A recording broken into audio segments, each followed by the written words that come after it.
हम अपना रखेंगे, 3% से आगे नहीं बढ़ाएंगे। ये पहले भी एक्ट बना था तो उसमें 3% लगाया था, लेकिन जब ये आ गया क्या क्या क्या कहते हैं ये कोरोना, तो कोरोना काल में इसको बढ़ाया गया था। ये आपने बढ़ाया था कि हम इतने ऊपर ले जाएंगे, क्योंकि उस समय आपकी स्थिति बहुत ठीक नहीं थी। आपने ये प्रबंधन 3% रखा, 3% ही शायद केंद्र आयोग, केंद्र सदस्य, केंद्र सरकार या सारी समितियां इस बात को मानती हैं। एक बात मैं कहना चाहता हूं, जो आपने सबसे ज़्यादा कहा कि अन्य प्रदेशों के मुकाबले आपका कर्जा बहुत बढ़ गया।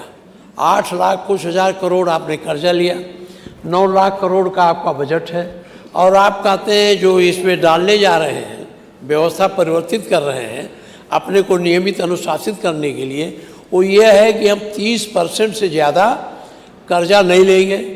तो कितना बजट के हिसाब से 30% लेंगे कि सकल घरेलू उत्पाद के हिसाब से लेंगे, ये आपने इस पर स्पष्ट नहीं किया।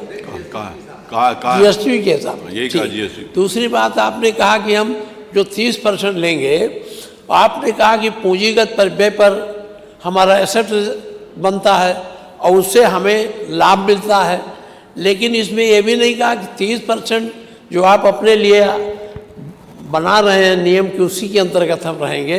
उसमें तो ये नहीं बताया इसमें कितना पूंजीगत व्यय पर करेंगे, कितना राजस्व व्यय पर करेंगे, क्योंकि राजस्व व्यय आपको एसेट नहीं क्रिएट करता, पूंजीगत व्यय ही राजस्व क्रिएट कर। तो कर्जा लेकर के अगर राजस्व व्यय में आप ज़्यादा खर्च करें तो ये बहुत अच्छा बजट नहीं होगा, न अच्छी व्यवस्था होगी।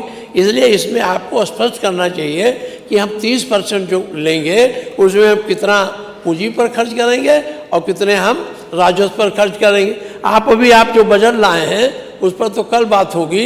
इसमें भी राजस्व खर्चा बढ़ता चला जा रहा है, पूंजीगत व्यय कम होते हैं। जब पूंजीगत व्यय होते हैं तो आपके पास एक संपदा तैयार होती है जिसका लाभ आने वाले दिनों में इस प्रदेश को मिलता है।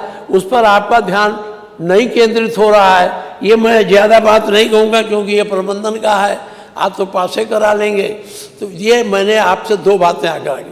पहले तो ये कर्जा कम होना चाहिए, दूसरी बात ये होनी चाहिए जो आप कर्जा लें वो स्पेसिफाई होना चाहिए कितना पूंजीगत करेंगे, कितना राजस्व करेंगे। ये बातें इसमें ज़रूरी हैं। यही मैं ज़्यादा मुझे कुछ नहीं कहना, इतना ही कहना था। मान्यवर, हमारा वो बजट देख लें मान्यवर।